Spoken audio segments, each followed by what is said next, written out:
welcome you to the second of our Fall Archival Connection Speakers Series events. And our speaker today is Dr. Ben Bradley. Ben Bradley is a cultural and environmental historian of Western Canada who has written extensively on car culture, parks, and historic sites. His current research projects include a history of roadside fruit stands in southern BC and a sociocultural history of immobility and rural modernity in the Roadside Valley and Yellowhead Pass.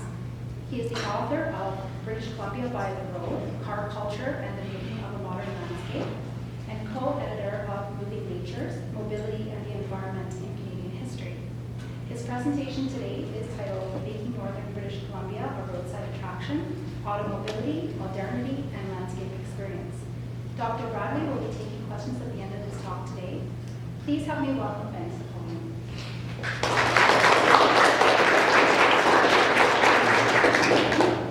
Can you hear me in the back? Is this on? No. Can you hear me in the back now? Is it too loud? No. Okay. Let me know if it drops in the back. Just wait to me because I tend to drop over time. Thanks very much, Erica, and thanks very much to the archives as well for having me here, to Kim and to Florence and to Sarah and to Ramona as well, who helped get this started just shortly before one of your just pre-retirement projects. It's really a treat to be here at UNBC and to be speaking at the Archival Connection Speaker Series because actually the archives here was the first time that I ever made a long trip away from home to do research was coming to the archives here for my honors thesis back in the midst of time. And my grandmother lived here, and I'm like, well, I'll go up and visit her, and I'll do some research. And like the sort of the thrill of the hunt of doing archival research on my own, like it's like a big adventure. And I think it sold me on I should keep doing history. And actually, that I was thinking about it this morning that actually links quite nicely to the theme of this talk, which is about in driving to do history. So this is a different kind. I was doing like getting my feet wet at doing academic history. I was finishing my undergrad thesis, but this is also about learning about history by driving in a different style. So this presentation is about the intersection of two very important socioeconomic and cultural forces in the Cariboo, the northern interior. And those forces are automobility, which might be a term that's unfamiliar to some of you. That's really succinctly a way that historians of technology and social historians of the automobile talk about the overall impact of cars on roads and driving. So instead of saying the car changed society, which we know cars don't do anything, they just sit. Automobility accounts for fuel systems, for practices, images, habits, and spaces that surround automobiles. So car culture is another way of thinking of it, but automobility is a whole bunch of material practices and technologies. It's the road itself. So it's sort of a big way of thinking about the constellation that's come to surround automobiles and roads. And the second cultural force that I'm looking at here is popular attitudes towards the past, the public past. Not the academic past, not the profession of writing history, and footnoting, and checking. It's how most people, I think, understand and perceive histories in a more popular way. So we here in this room, I'm assuming, might like reading history, but I would submit to you that there were perhaps exceptions, and most people didn't enjoy history in high school, and they like learning about history by visiting museums and reading monuments and plaques and historical fiction and not reading dense academic treatises with footnotes that have been double-checked and triple-checked and so forth. So the public past is something related to, but slightly different from capital H academic history. And it's often been linked to tourism, but it's not essentially tied to tourism. So that is one of the key ways that people learn about the popular past by touring, and you visit city X or country Y, and you walk around and you take in the statues and you read the plaques on the corners that tell you something, and you come away with a lesson that is very accessible, but didn't involve a lot of dense, difficult reading. So geographically, this talk is about mostly it's going to be about the Cariboo Highway corridor that you see running up the center of this little stylized map from the mid-1920s. It's about places beyond home. So Clinton, Williams Lake, Cache Creek, Ashcroft, Quesnel, Barkerville, a bit of Prince George at the end, not as much as you might be expecting. And I'll touch on a few other spots too in the province. And then the period that I'm focusing on is the middle half of the 20th century. So 1925 to 1975, that half century there, when motoring went from being sort of the plaything of the rich and a fairly exclusive activity to one that almost all British Columbians could participate in. So succinctly, what I'm going to argue in this talk is that cars, roads, and a mass culture of motoring played a central role in driving popular interest in and experiences of British Columbia's history. Initially, that was amongst a well-heeled, middle-class, middle-brow audience of car owners during the interwar years. And then after World War II, and especially through the 50s and 60s, it became a very widely mass experience of the public past. In British Columbia, it was driven by motoring. And a way to think of this is it's sort of in the title of the book is it's by the road. I'm arguing that British Columbia is, I mean that in two ways. There's what people learn about history is literally what is right beside the road, what is accessible and visible from the road, but it's also the idea that cars and roads acted as a kind of medium that shaped people's experiences of the past. And also of nature, that's part of the book as well. But the automobile is like almost like watching television or listening to radio. It's a medium of learning about landscapes, communities, history, and nature.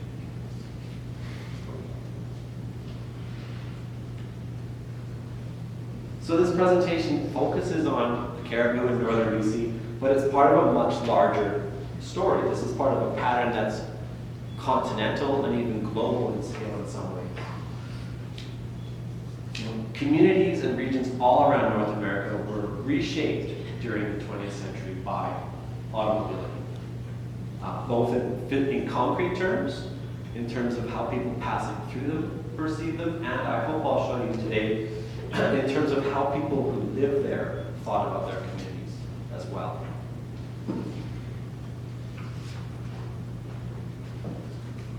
And this mass experience of landscape through the automobile is one of these key ways that during the 20th century you have this irony happening where everywhere almost in the continent is perceived, they try to differentiate themselves from other places by appealing to motorists. They try and develop a personality or a brand or a look that appeals to motorists in a certain way. So they're differentiating themselves from all of this. And at the same time, the fact that almost every community is doing this sort of thing makes it very similar. So it's making places the same and different at the same time.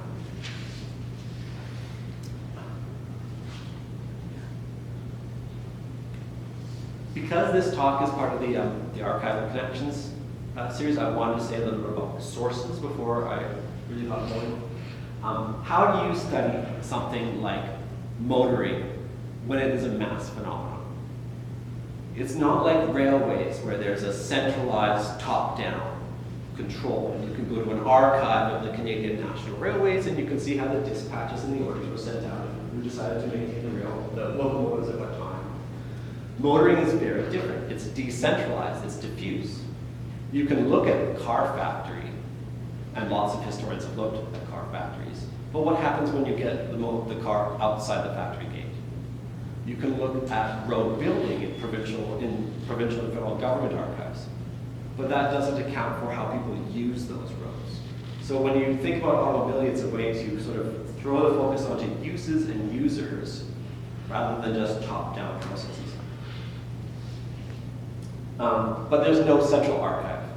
So if you want to study the experience of driving, as I see it, you want to look at a lot of different kinds of sources. You want to cast a very wide net in terms of archives and outside of archives as well.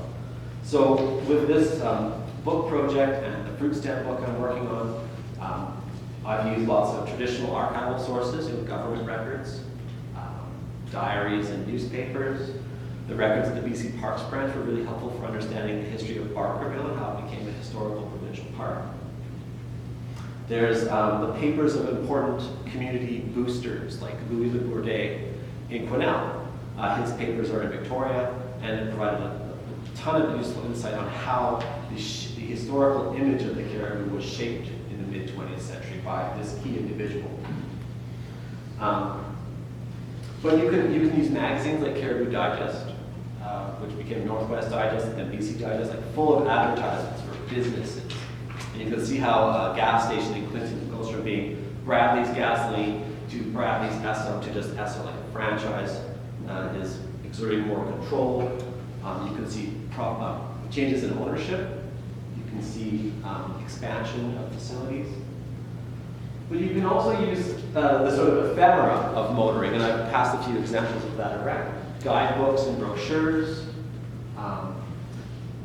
that tell you a way of looking at the landscape. So the Milestones book you have there, that's a way that it's a book that you can fold up and put in your glove compartment, and as you drive, you can contemplate the landscape that you're going past, and it tells you maybe you want to turn back and check out some interesting spot, or we simply must stop there on our way from point X to point Y. You have maps that are given away from gas stations. You have the photographs and postcards that you can find on places like eBay and on Flickr and on Facebook that people share there. So that can be a fabulous source too, because there you're getting the user's perspectives more rather than sort of a top-down companies and government's perspective. I built a database of thousands of images from archives, from eBay, from Flickr, and so I could trace the changing of the size of a gas station, or the expansion of a motel to have auto port facilities that become a hotel and so forth. If you collect enough and spend enough time and cast a wide net, you can find a lot of information. Again, that tells you about concrete changes, and you can also see changing perspectives, changing attitudes towards parks or historical sites by motorists as well. And I think that another kind of source that I'm trying to use with the fruit stand book is oral histories. We don't really have a lot of oral histories anywhere in Canada about car culture. Maybe for factories that make cars, but not for people who use users and uses. It's difficult because it's like writing oral histories of electricity. Like, who hasn't used a car in the 20th century in some way? Where would you draw the lines if you ask? But there are the book about the TP there that I've passed through. There's almost no histories written from the perspective of people who owned auto camps, motels, gas stations. This is a brand new book at the archives that you showed me the other day, just fresh in, a truck driver's perspective. And as I drive around Prince George, I see these trucks everywhere now. Now, these are exceptionally rare instances where someone who worked as a driver or running a cafe beside the highway has taken the time to write down their memories of what that experience was like. If we found someone today who could tell us what it was like to run steam locomotives back right after World War II, we would be excited. Sit down and talk to us. Give us your story. If we found the diaries from the Cariboo Wagon Road Roadhouse in the 19th century, we would be like, this is amazing, solid gold. Like, whatever it takes to purchase this on eBay, we'll be getting it for the archives. But it's, the early history of motoring has disappeared. You can't find people who can tell you about growing up in the 20s and the 30s. It's very difficult now. It's getting hard to find people who can remember the 40s and the 50s. They'll be getting their perspectives as children a lot of the time. So this sort of history that seems to be still very much with us isn't seen as sort of meriting attention by archivists, curators, and historians yet. It's seen as part of our lives still, so it's not in the past like steam locomotives or passenger railway travel. So I think that there's this risk now where it's not being carefully studied and building an archive for the future. So, if you're looking for projects to work on as historians, students, this is a good one to work with, from the history of water slides to the history of motels to the history of driving trucks and so forth. One of the big questions I've been very interested in, and I'm going to come back to, I'll come back to this, I won't bother reading that because I'm sure you read that here, is this new mentality that comes about in the new geography of competition of mass motoring. That towns and businesses begin to think about how they are viewed by motorists. How do we make ourselves appealing so that we will get their custom? How do we get people to buy their food, gas, and lodging here? And that here could be a particular business, or it could be the town of X. And you can see in this book from the 1930s, and you find these sorts of stories all through the 20s too. There's this imperative to make your town, your business, draw people in. Something distinctive, something clean, something eye-catching that will help pull people over to your business, to your town. It's an interesting mindset that is different from, from train travel. The train stops where it stops. There's no choosing where it stops. This is a response to the flexibility allowed by motoring on a public road in a private vehicle. There's a lot of flexibility and a sense of freedom to motoring, but that also makes a lot of competition for people who want to sell food, gas, and lodging. So I'll just give a bit of a quick background about early history in British Columbia, of public history, of popular history. Prior to the 1920s, public history was not the way that British Columbia was sold to tourists. British Columbia was sold to tourists as scenery in that classic Canadian Pacific Railway model. Sublime mountain peaks and glaciers and forests and raging rivers and so forth. That was the way that BC was sold. History was sort of an afterthought. It wasn't seen as being really meriting attention. It wasn't even seen as being worth promoting to citizens of the province. You'd find occasional instances, like when there was a royal visit. So this is a recreation at the top left of a fort in downtown Victoria for a visit of some minor royalty, I think. You'll find a few instances where a generic passes in the form of native artifacts, and especially totem poles, is used to market British Columbia. But there it's not really. It's used as an exotic symbol of the province rather than a serious history that merits attention. So I sort of separate that from historical attraction. And then after World War I, when every town in the province seems to get cenotaphs and memorials, I think that plays an important role in getting people more interested in monumentalizing the past and marking the past. There's a strong coastal bias to public history at this time. Most historians, most people who are interested in history in the province live on the coast. They study coastal topics. Maritime explorers, Governor Douglas, port feuds, and so forth. The interior of the province is a commemorative hinterland prior to World War I.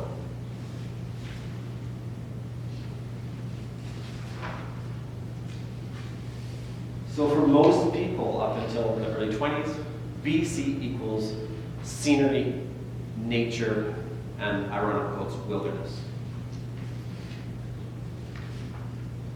But with the rise of car culture, with the first connection of the coast to the interior in 1926, when the road is finished at Fraser Canyon, you can see here, in 1935 it's not completed. You can't drive from the coast of BC into the interior of the province. You ship your car on a train, or you drive down to Washington State.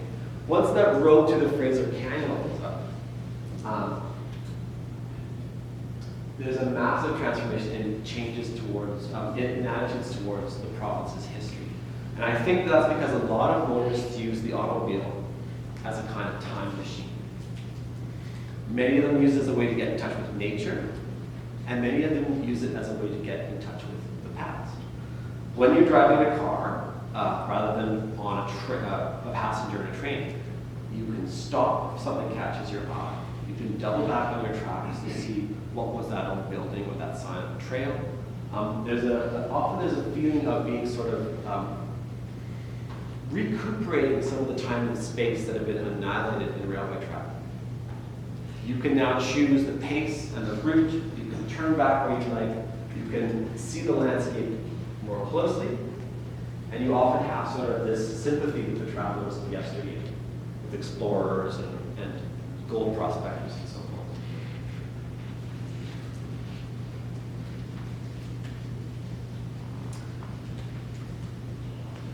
Now, when that highway opened up in 1926, there had already been some tourists into the BC interior prior to that, and they would take a long way around. You can see on this sheet on the right from this guidebook that places like Prince George have a municipal auto camp. There is a place where car campers can pull up in their cars and stay somewhere safe and clean and hygienic and not bother the farmers nearby. There aren't really private businesses catering to auto tourists at this point early on. That comes very quickly. I'll come back to this. Auto camping is this sort of anti-modern way of getting in touch with the landscape. You can savor it, you can smell it, you can touch it, you can hear it in ways that you can't with railway travel. So it seems ironic to us to think of the automobile as this anti-modern way of getting in touch with the landscape, but at this time it was. This was a way that was so much more engaging and interactive than railway travel.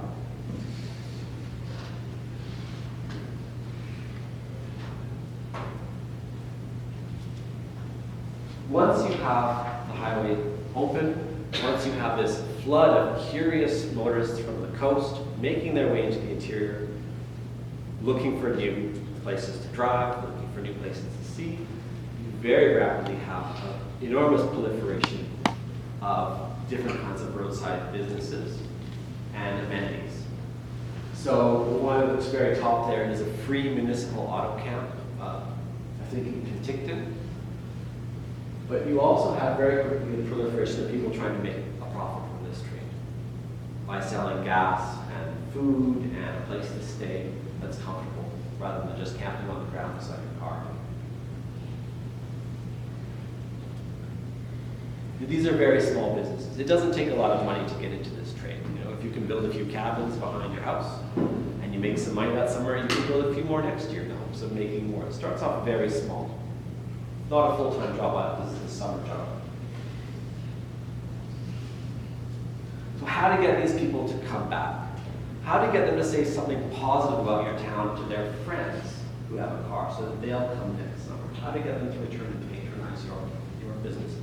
In the earliest days, it's not hard because there are relatively few businesses, and as the businesses proliferate, the competition becomes sharper between them. And you need to find ways to make yourself distinctive, to stand out, to draw those patrons. In some places, businesses and boosters latch onto history as a way to differentiate themselves in the eyes of motorists. And the corridor that became most famous for this in BC, or I would say perhaps in all of Western Canada, is the Cariboo Highway between Hope and Quinellish.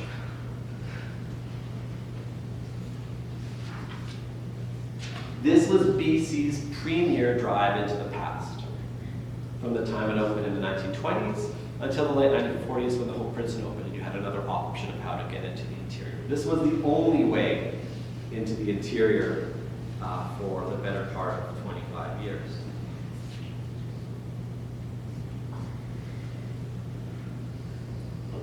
Every motorist who went to the interior saw the Fraser Canyon. Whether you were going to the Okanagan or Revelstoke or to Prince George, you had to go that way. So everyone saw the same things. They might have made something different out of it, but everyone saw the same landscape. And many people drew similar lessons or ideas or experiences from that experience of driving.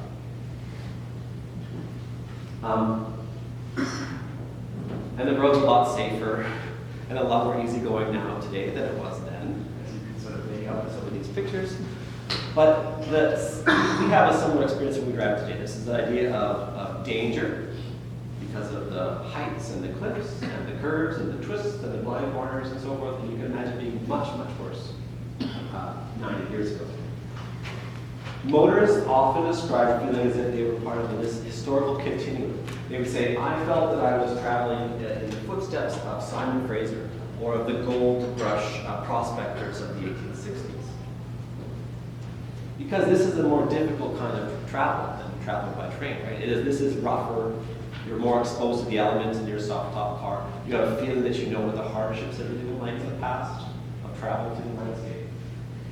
And you can see the picture at the bottom right here, like sensing the wagon teams of yesteryear when you're driving in your cozy, open top, fancy sedan. Every old building or trace of the Cariboo wagon road seemed to evoke sort of a sense of romance or adventure amongst these early motorists. And as one put it in 1931, traveling through the canyons was still an adventure. So it provided a kind of an escape from modern routines and everyday life. This was like an anti-modern route into the interior of the province. For pleasure travelers, like if you're a commercial traveler or a business traveler, it's probably just a massive hassle or a chore that you have to go this way again. But for pleasure travelers, there was a free zone of excitement around going this way.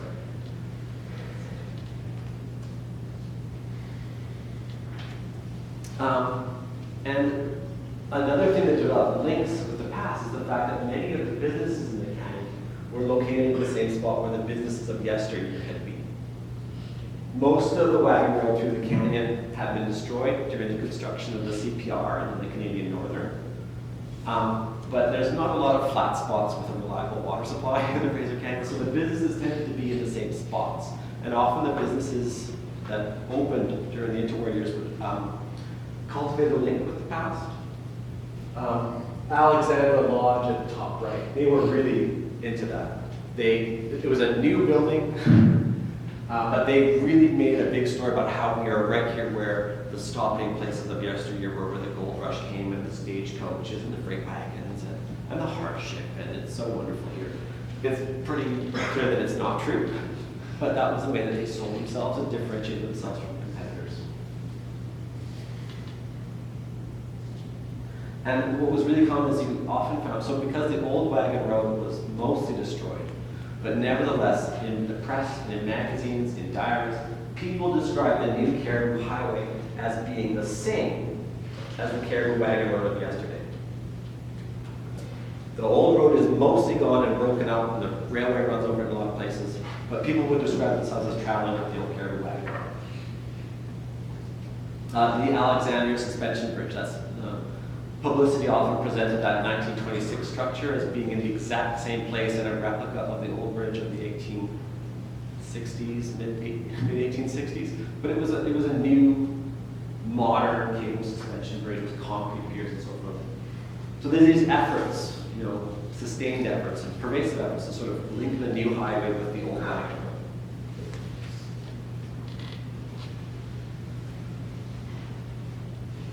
So those are sort of coincidental efforts to cultivate this pastness around the bridge. And the same thing happens on the section of the Cariboo Highway, I guess, above Ashcroft and Cache Creek. There, the roadhouses of the 19th century were repurposed to serve this new motoring public. These have been serving stagecoaches till the 1918s, early 1920s, and sometimes in the year you still had stagecoaches stopping here. And so they just repurposed to add new services and amenities to these middle-class auto tourists.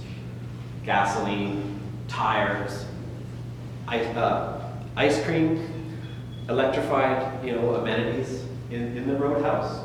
Not all of them survive, as automobiles can travel much further than a stagecoach can.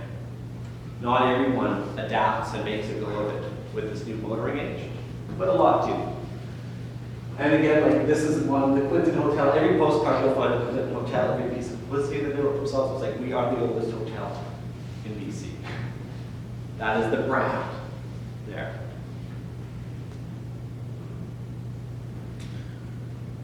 So a lot of these businesses are actively cultivating that sort of atmosphere of frontiersiness, an old-timey aesthetic, emphasizing the old china that they have, or the old table, or the old piano, or the long family connections with a particular business.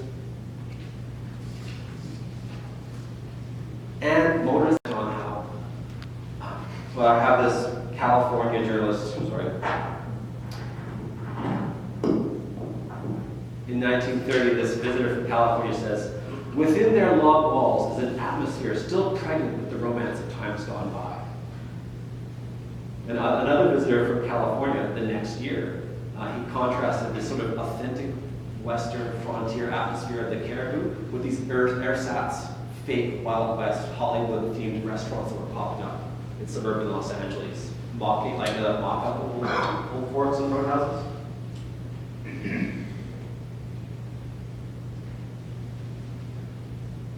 So again, that's someone taking advantage of their situation to make their business stand out. It's intentional, but they're making the most of what they have. Whereas erecting monuments is a very intentional effort to sort of imprint a historical lesson on the landscape. So between 1924 and 1936, the Federal Historic Sites and Monuments Board of Canada erected a series of monuments and bronze plaques along the highway corridor, the Cariboo Highway corridor. These were very didactic and serious. So in 1924, they put one up at Yale to commemorate the Cariboo Wagon Road. 1925, they put one up at Hope to commemorate an old Hudson's Bay Company fort. 1925, they put one up in Revelstoke of the Camels to commemorate the fur trade. 1929, they put one up at Barkerville to commemorate, again, the Cariboo Wagon Road. 1932, they put one up at Quesnel to commemorate the Collins Overland Telegraph. And in 1936, they put one up at Alexandria to commemorate an old Hudson's Bay port band. So these form almost a chain along the highway. They're put to adorn the highway almost with historical lessons. It's very intentional in this case.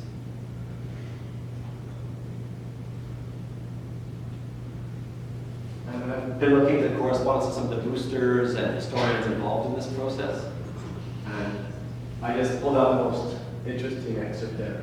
This is Frederick Hoey, who's in charge. He's BC's representative on the Historic Sites and Monuments Board of Canada. And he's writing to Louis de Bourdet of Quesnel saying, "You picked the spot where it should go, but actually it has to go beside the highway." They know Fort Alexandria was quite away from where the highway is. We'll put it as close as reasonable, and people will stop and pick up their lesson and move on. It doesn't have to be correct. It has to be accessible and visible to motorists. That's the imperative. And boosters and businesses were constantly coming to Hoey and other board members lobbying to have these markers and monuments put in their community. They're trying to make arguments for why we should have one. We want people to stop here. There's community pride, but I think there's also something about having people stop and spend some time and maybe spend some money too on gas, food, lodging, etc. And I think I'll just go back for a second. These are a bit jumbled. So the one at the top right is Alexandria Bridge, and that is the plaque at bottom left. So this one was put up privately by the Engineers Association of British Columbia to commemorate the bridge builders. So sometimes it was the federal government, sometimes it was private groups, and it's really noteworthy that the provincial government is hardly involved at all in cultivating these historical attractions along provincial highways until the mid to late 1950s. They are hands off. And there's a few key themes. It's discovery, development, heroic infrastructure, building roads and bridges and telegraph lines, technological progress that opens up the country to colonization and commodity extraction and so forth. I'm really interested in trying to find out more about how First Nations people took advantage of or were taken advantage of in this new roadside economy. In some places, they're actively. This building at the Indian Reserve is still there today, and it's still a crafts shop. It has been for coming on 80 years now, I think. That was built by the band and has been maintained by the band in that business. In other places, like in spots in the Fraser Canyon, south in the canyon, from what I understand, people who wove baskets were rather exploited with the price that they would get versus what they were sold to tourists for. So this is in Clinton, and this is, I have to try to get a, sorry, there's a hook back here. I keep coming too close to it. Stay away from it.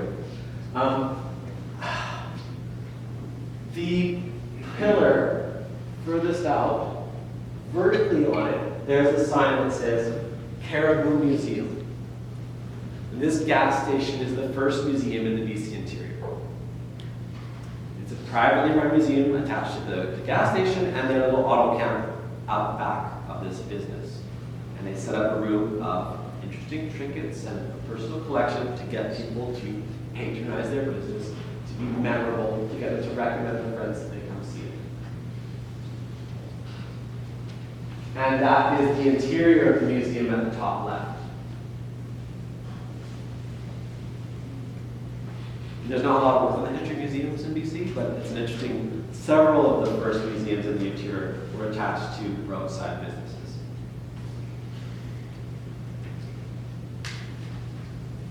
And you can see some other examples here where people were setting up historical displays that appeal to that frontier atmosphere, that appeal to those themes of discovery and heroic, adventurous travels.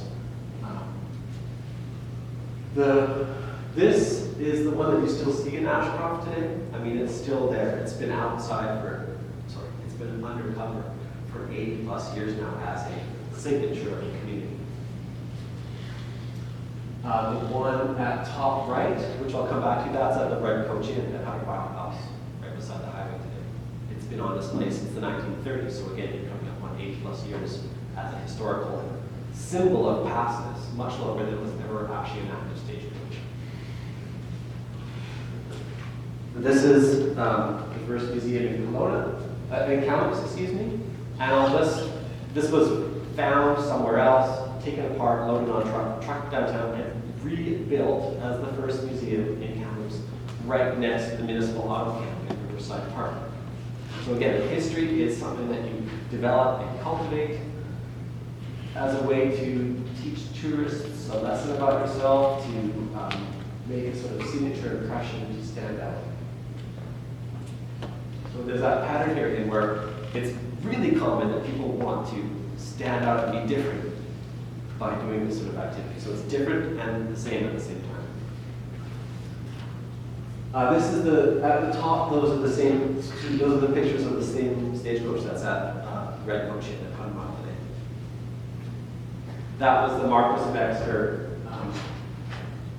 He saved it somehow, purchased it, and put it on display. I talked to his son, the 8th Marquis, and he was telling me how the child, he was told, like, don't climb on that thing. It's fragile and it's dangerous. Stay off of it. And his dad put all this time and effort into restoring it. It would be wheeled out and put on display in the summers, and the winter was put back in. The sheds were already kept, in good shape for next year. For those of you who, I was in Quesnel a year ago, and the water wheel had been restored again. I think it's been restored several times. I'm not sure if there's any bits left in it that are original. But that's been on display since around 1930. That outdoor museum on the waterfront there, right in the heart of Quesnel, has been there as sort of a signature feature of the community. And it's had bits come and go. Things have been added, things have disappeared and disintegrated, but that's a very long time to have this sort of at the heart of the community.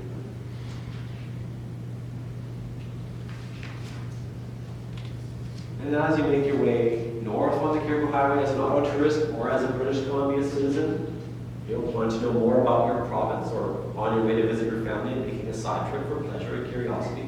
Barkerville was where you would strike tourist gold, I guess. This was the heart, it had people still living there, 50 to 100 people, depending on the year and the time of year. But it was presented as a ghost town as early as the 1930s. People in Quesnel were writing in their newspaper that the whole town should be put in a museum. And Quesnel business owners, the hotel owners, restaurant owners, the newspaper owner are seeing this as a major asset to Quesnel. This authentic,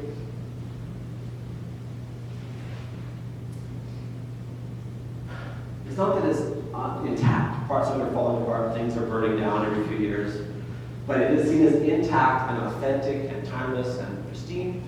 It is a signature attraction for the Cariboo. It is, of course, the heart of where Williams Creek and the biggest finds were. This is an asset for Quesnel that it has to protect and cultivate and promote.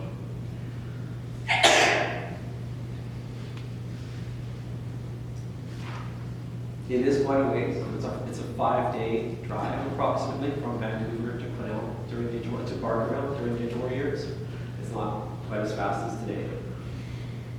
And by the mid-1920s, these promoters bought it from Bruce Hutchison, right? It's a ghost town, and you can sense the spirits of yesteryear when you visit there. And just watch the quote a few years later for the next slide.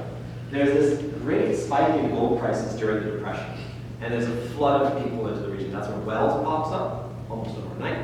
Barkerville's population trebles almost overnight. There's new stores being built, old ones are being painted and repaired. There's electrical lighting on the streets. There's floodlights. You can see here how a new mine is piling up. I love this, the echo of the piles of tailings right next to the cairn set up by the Historic Sites and Monuments Board of Canada. And this is a fake stagecoach shoot up, hold up, that the residents who have recently arrived are setting up every summer as sort of a recreational day. And when Bruce Hutchison comes back, he's like, I don't like Barkerville anymore. It's been fixed up too much. I love the atmosphere of ruin and decay, and I can sense the ghosts. And he's like, I don't want to come here. I'm done with the place. He's been visiting for years. So improvement and modernization can jeopardize this historical attractions and these amenities. And there's a lot of that after World War II, as the provincial highway network undergoes enormous expansion and improvement. And I won't get into that too much. Places that were once sort of isolated now have gas stations popping up next to them. So this is the area of Alexandria, where the gas station there is offering like pony rides, and they're putting signs on the mound and on the fence that circle the cairn. And people are concerned and see this is degrading the monument. The monument at Yale is bypassed when the highways realign through town. And you have a lot of concern in magazines and newspapers.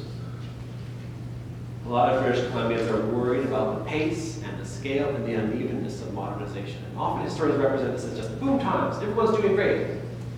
Some places are getting really done over in this modernizing economy. The Wells falls apart pretty quickly after the end of the war when gold prices plummet.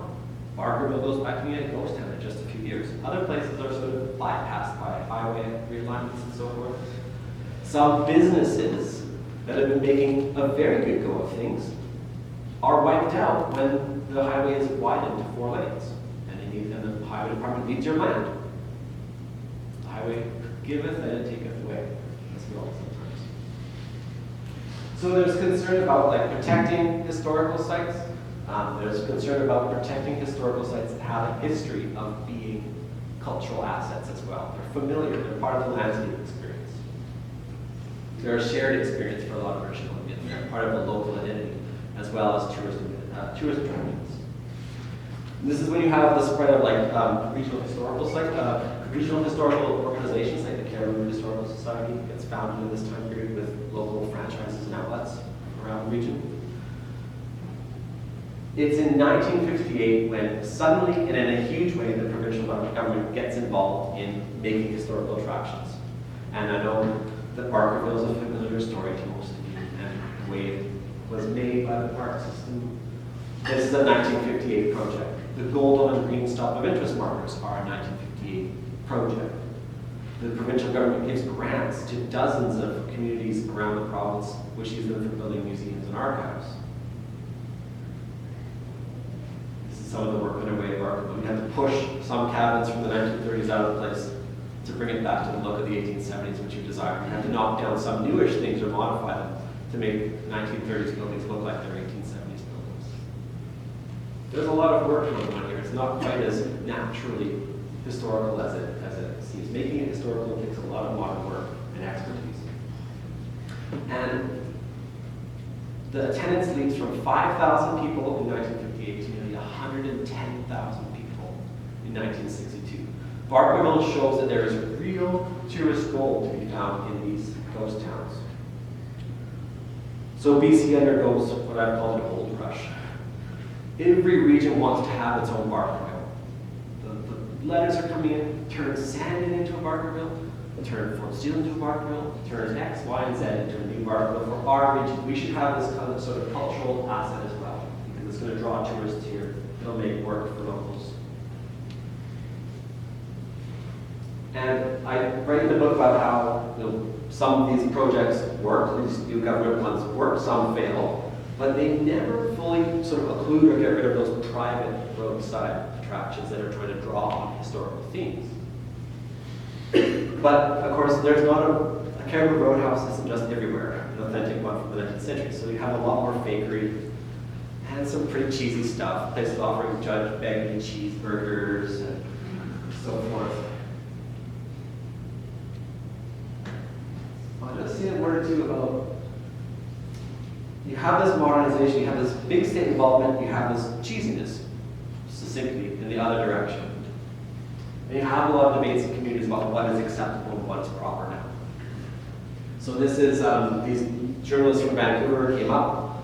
The writer had told the cartoonist about how wonderful the Cariboo is. It's historical, it's pristine, it's wonderful. And they come up and they find, motels and hot dog stands everywhere. And it's seen as degraded, it's lost its cultural value.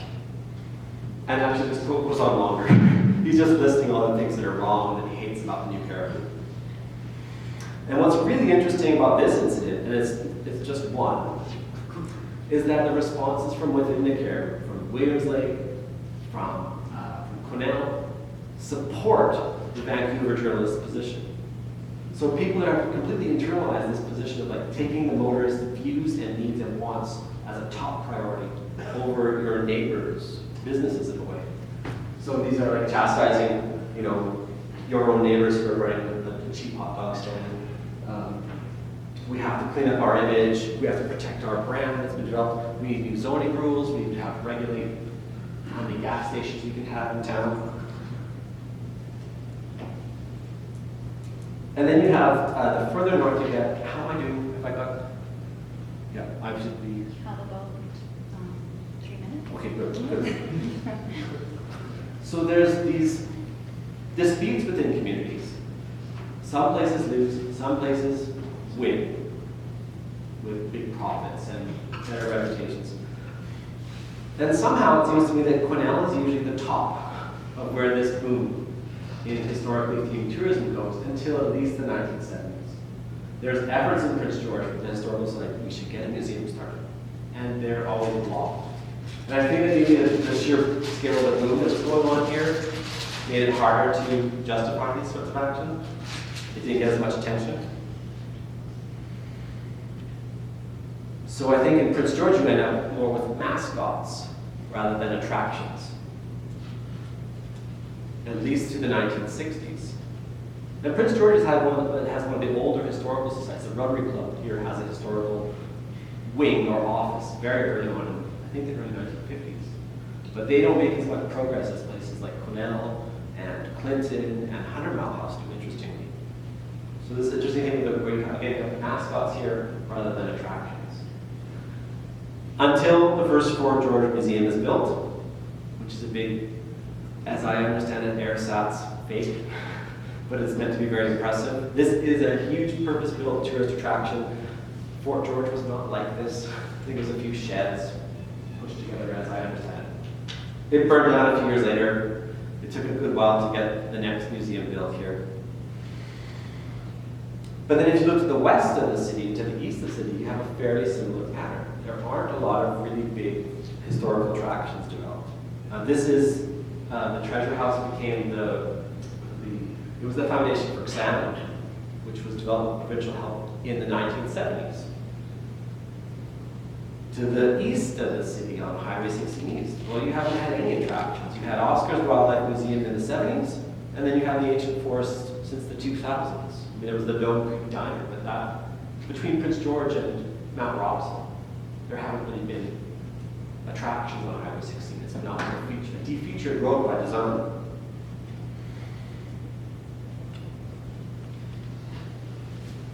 So I'll sort of wrap up now just with some general thoughts about this. And I think that one thing I want to reiterate is that car culture has a history, and it was a lot different 30 years ago, 50 years ago, 60 years ago, and 80 years ago.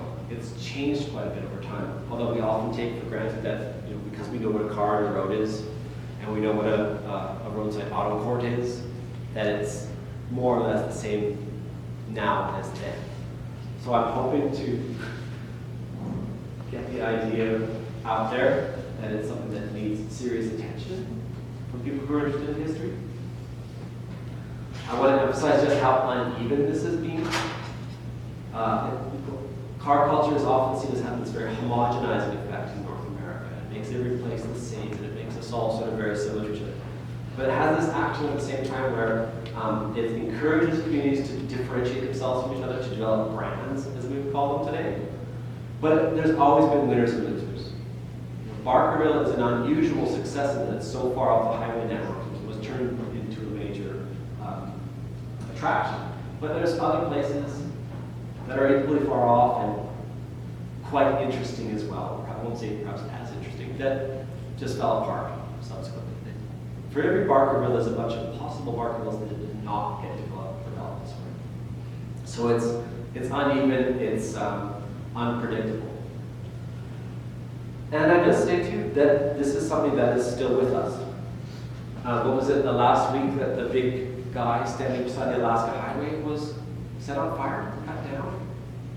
I read about it on the I think Annie Carrion wrote a story about that one too, with this roadside memorial monument at a service station, auto camp had been burned and destroyed. Vail Mountain had a big debate in council just a few weeks ago about whether we should get a giant foot to be our way of getting people to stop and spend a few extra minutes in town, fill up their gas here rather than carrying on to McBride or Blue River. It's very Instagrammable. But even this idea of having a big foot, has like a really long history. In the 1970s, you had a big foot right beside the highway in Williams Lake, and he was there for the better part of 15 or 20 years, I think, at a taxidermy shop as a way of making this business stand out, eye-catching. Stop here for your taxidermy needs or to buy pop and chips for your kids. So there's a very long history to this. It's very uneven. In some ways, it's very much familiar to us, and yet a lot of people who can tell us that early history are getting harder and fewer to talk to. And I think it's a topic that really needs a lot more attention from historians. Rather than another history of the Canadian Pacific Railway or of the Cariboo Wagon Road, we need more histories of the Cariboo Highway and of Big Feet. Thanks very much. Thank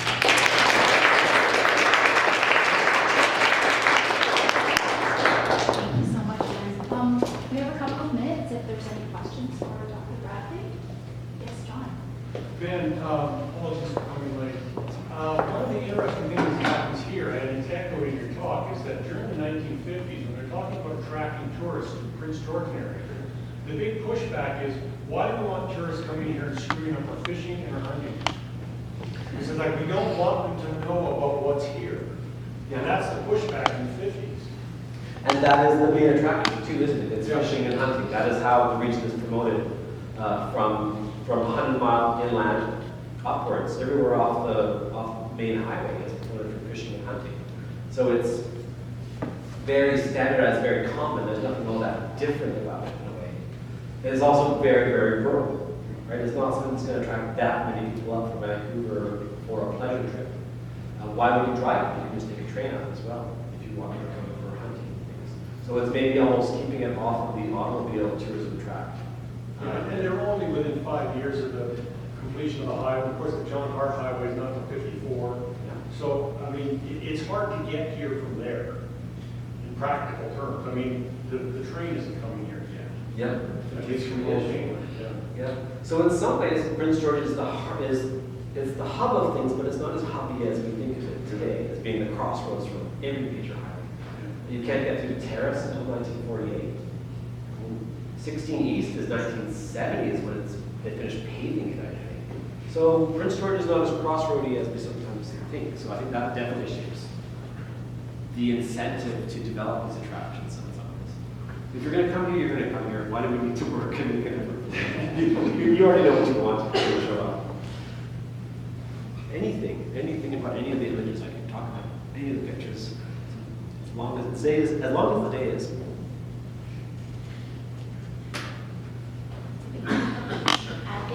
a very interesting talk. It's really nice to see a lot of my Geography 202 students here, so thank you to them for being here. I'm wondering about, I like how you use the word cheesy, and I think the word kitsch also applies, and I mean, who doesn't love a good roadside attraction? But I think when we are in a certain time and place, unless we're you or somebody digging back to primary sources, we don't know which attractions were supposed to be serious versus cheesy.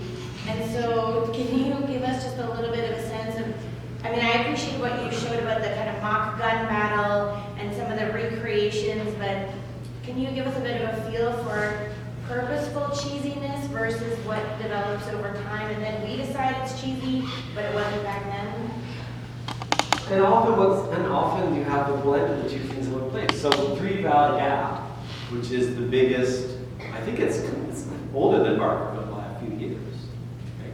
It's one of the main attractions on the Trans-Canada Highway border.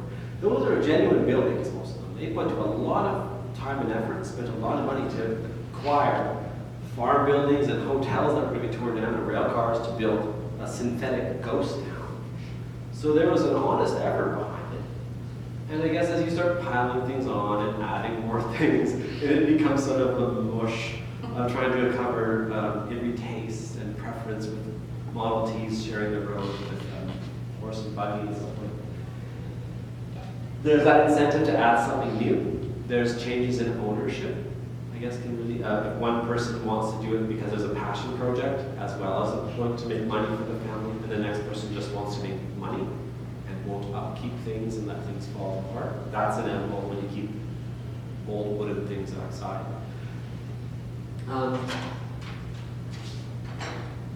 The ones that are just started off to be cheesy and fakes, I think it's just purely a straightforward profit motive. It's whatever is catchy. So I don't know the precise story about the one at top right.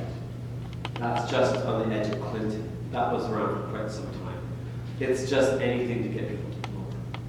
It could be, those teepees could be UFOs almost as easily in a way. So they become interchangeable with something else.